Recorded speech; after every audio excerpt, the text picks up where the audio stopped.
Okay, we can go on the record. Good morning, everyone. Today is February 13th, 2024. We're here for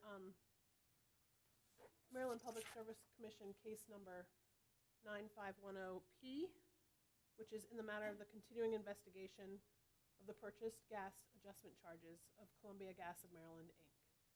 We can start with appearances from Columbia. Good morning, Your Honor. It's Mrs. Candace Tonello for Columbia Gas of Maryland. Are you also entering the appearance of Theodore Gallagher? Mr. Gallagher won't be joining the hearing today, Okay. but he has, I believe he signed documents in the proceeding. So I will appear solely on behalf of the company. Okay, thank you. You're welcome. Office of People's Counsel? Morning, Your Honor. Ryan Shu on behalf of OPC. And did you want to enter the appearance of Brock Miller? I think I'll just enter my own. Okay. Yeah, thank you. And staff? Good morning, Ruthie Herman on behalf of staff, and Annette Garofalo is also has been appearing in this case. And Your Honor, it's 9510R, like rabbit. Oh, that's right. Thank you for that. Yes, 9510R. Thank you.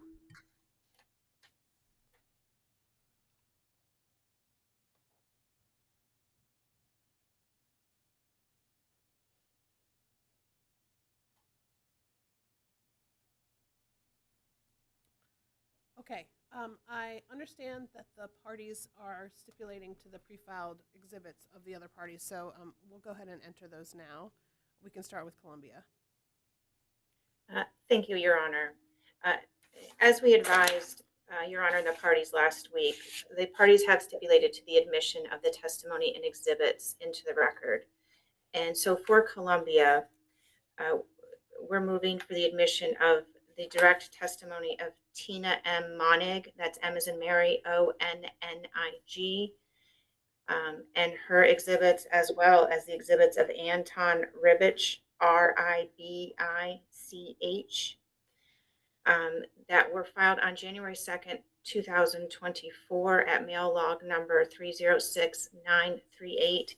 And specifically, the exhibits are TMM1, TMM2, TMM3, TMM4, TMM5, TMM5 revised, and TMM6 that are attached to the testimony of Tina Monig. For Mr. Ribich, it's Exhibit AR1, Exhibit AR2, Exhibit AR3, Exhibit AR4, Exhibit AR5.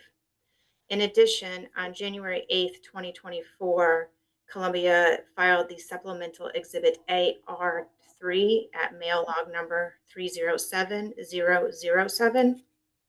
And on January 10th, 2024, Columbia filed the certificate of publication at mail log number 307031. Columbia proposes to identify that as Exhibit A for this proceeding, and that concludes the direct testimony and exhibits that Columbia seeks to admit into the record in this proceeding. Okay, so what we're going to do is we're going to mark their certificate of publication as Columbia Exhibit 1, witness Monig's direct as Columbia Exhibit 2, Mr. Ribich's direct as Columbia Exhibit 3, and the supplemental exhibit, AR-3, will be marked as Columbia Exhibit 4. Is there any objection? No, Your Honor. None. Thank Okay. you. Columbia Exhibits 1 through 4 are admitted. Does OPC have any evidence? No evidence to offer, Your Honor. What is OPC's position on the testimony filed by staff and the company? OPC does not object to testimony. Okay. And before I go to staff, Ms. Tonello, the company is also in favor of the recommendations made by staff. Is that correct? Yes, it's my understanding that staff has no changes to the filing submitted by Columbia. Okay. Staff, your exhibits? Thank you, Your Honor. We have Staff 1, which is the direct testimony of staff witness Lucy Shea, including Attachment A, which is a list of cases for which Ms. Shea has testified, and one exhibit labeled LS1, 1 page in length. Staff Exhibit 1 is marked. Your Honor, we have Staff Exhibit 2, which is an errata letter dated February 2nd, 2024, changing witness Shea's testimony on page 12, line 10, replacing under collection with the word over collection. Staff Exhibit 2 is marked. Thank you, Your Honor. And finally, Staff 3 is the direct testimony of staff witness Alden Menka, consisting of a cover page, a table of contents, and testimony of 7 pages, plus Exhibit ABM-1, cases in which witness Menka has previously testified, and Exhibit ABM-2, which is a series of responses to staff data requests.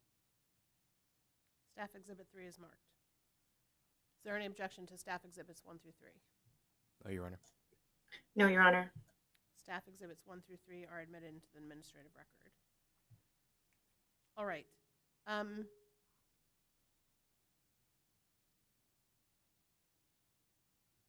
had a couple of questions for Staff Witness Shea, if that's okay. Would you approach, please? Okay, actually, would you mind sitting there? The reason why I'm asking you to do that is because they'll be able to see you on YouTube, and also there will be a speaker. So I took that mic and put it here for the Zoom call. Oh, okay. Thank you.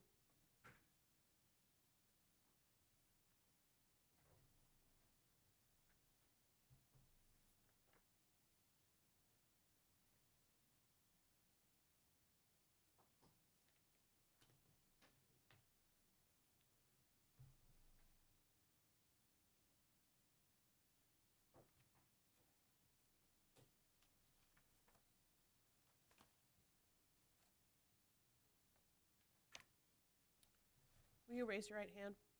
Do you solemnly swear or affirm that the testimony you're about to give will be the truth? Can you state your first and last name and spell it for the court reporter, please?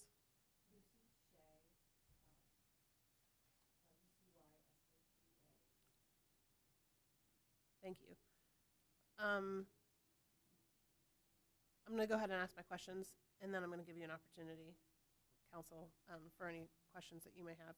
So, Ms. Shea, there's a summary of your testimony on page 4, and you're recommending Columbia be authorized to assess at line 18 an ACA credit factor of, and it's in parens, 0.09109 per therm, right? And the reason why it's in parens is because it's a credit factor, correct? That is correct. Okay. Now, that's the commodity ACA credit factor.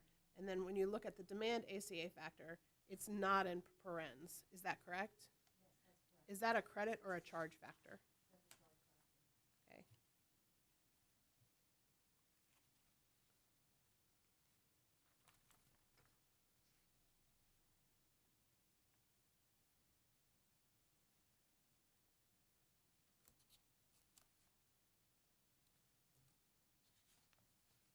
Okay, those are the only questions that I have. Counsel, do you have any questions based on mine? No, thank you, Your Honor. Any other counsel have questions based on mine? No, Your Honor. Okay. No, Your Honor. So I have some questions for the company.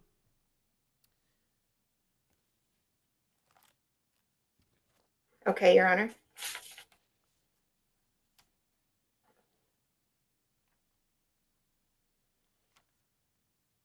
When we get down to it, what you're looking for in an order is authorization to bill a specific commodity actual cost adjustment factor and demand actual cost adjustment factor. Is that correct? Yes, Your Honor. Okay. So you've just heard the staff witness talk about what their recommendation is. Can you show me where those factors that you're asking, and you said earlier that that's the same as what you're asking for. So can you show me where I can find that in your testimony?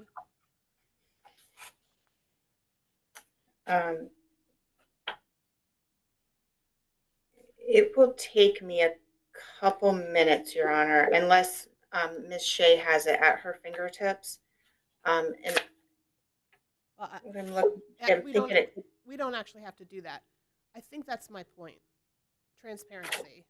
I'm not sure why this is such a hunt every year. I can tell you that what you're asking for, those factors, are nowhere in the written testimony. They're in the attachments, and you have to do some digging to get there. So I just thought I would take this opportunity to point out that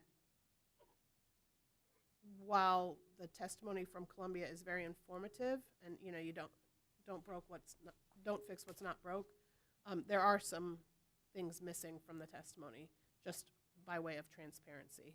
I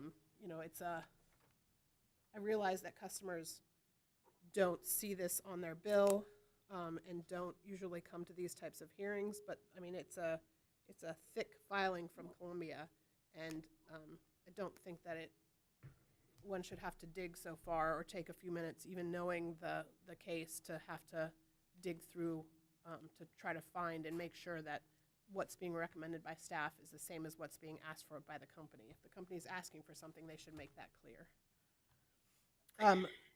Also, I have a question for the company. These hearings are required to be held once every year, and so in some of the cases with other utilities, that once per year backs up. And sometimes it goes forward with some utilities, sometimes it goes back with some utilities, and every utility is different. You have your your test year is different. You have your data needs, when you have enough data and when you need to file and when you want that new charge to go into effect. So my question is, when is the time frame that the company would like to have this hearing in the future so that we can move to that direction? Your Honor, it's my understanding that the company doesn't have an issue with having a hearing at this time of the year. The only time it becomes a little bit of a crunch is getting our testimony filed by like January 2nd. Because of the holidays and having to prepare it then, but we're able to do that and get that done. So I can certainly talk to our witnesses and the business partners and get back to the group if the company wishes to change the time frame. But at this time, I don't know of any pressing need that has been stated to me to get it changed, if it was possible. Okay, and my last question and point of business is the appeal period. It seems like all of the parties are in agreement, so does anyone have an objection to a shortened appeal period in this matter? No objections, thank you. No. No objection. All right, does anyone else have anything that we need to take up this morning? Staff has nothing else, thank you. Nothing, Your Honor. And the company? Nothing from the company, Your Honor. All right. Thank you so much for braving the snow today and showing up. And Ms. Shea, I appreciate you being here. Thank you for your time, and we can go off the record.